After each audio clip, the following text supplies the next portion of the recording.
Dans cette vidéo, on va apprendre à utiliser l'effet Hitchcock. Ça va ressembler à un truc comme ça.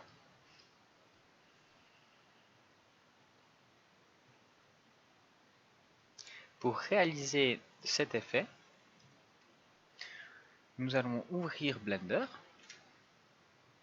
créer un objet qui sera la focale de notre scène, puis en sélectionnant la caméra, on va presser sur Alt R. Ceci va annuler toutes les rotations de la caméra.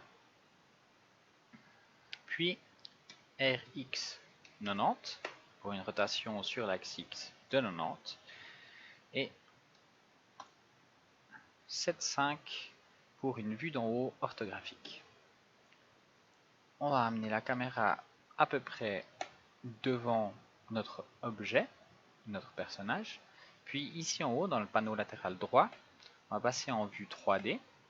Puis, avec 0, on va activer la vue de la caméra.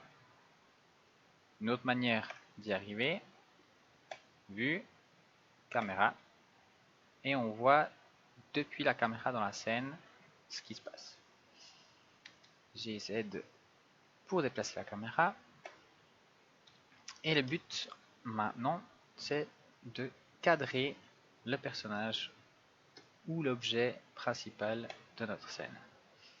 Ici, dans les paramètres de la caméra, généralement quand on ouvre une scène, on est directement sur les paramètres du rendu. On sélectionne la caméra, on va dans l'onglet de la caméra, et ici on va trouver la longueur de la focale. Si on modifie la longueur de la focale à 350 mm, nous allons voir que la caméra s'est transformée en téléobjectif.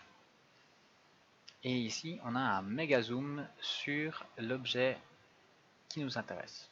On va déplacer sur Y notre caméra pour dézoomer afin d'avoir l'objet qui nous intéresse cadré dans notre scène et qu'il occupe le plus de place possible dans le cadrage, au centre de préférence. Première étape réalisée. Deuxième étape. Ici en bas, dans la ligne de temps, on va sélectionner la fin, on met à 100, puis on vient au début. Très important que le curseur vert ici se retrouve à 1.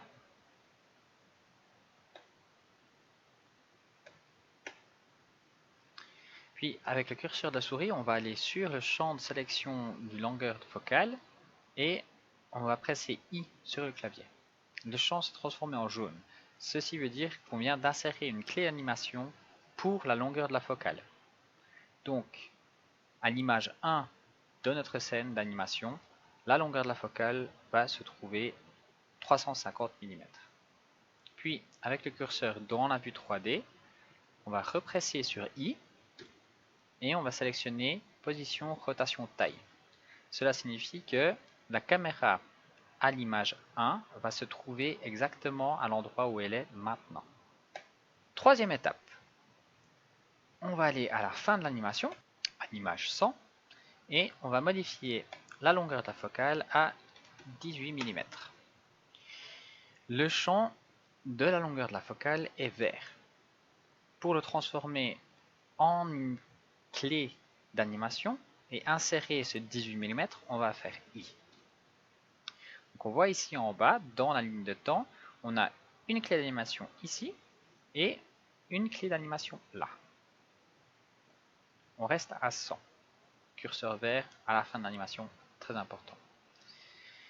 On va déplacer maintenant la caméra en avant pour zoomer vers l'objet de la focale, le personnage de notre scène, afin qu'il soit au maximum cadré dans la scène. Évidemment, ça va être plus intéressant d'avoir le visage du chien qui nous fait face,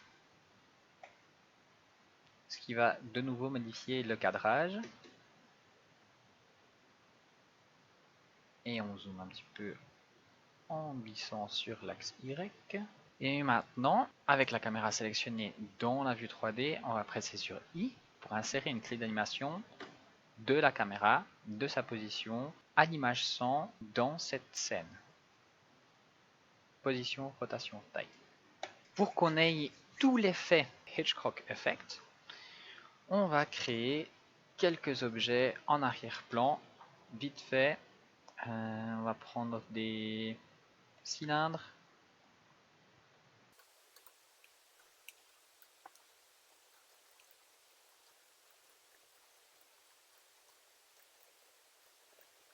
À présent, lorsque je vais presser sur Play, nous allons voir à quoi ressemble, comme au tout début de la vidéo, cet effet Hitchcock.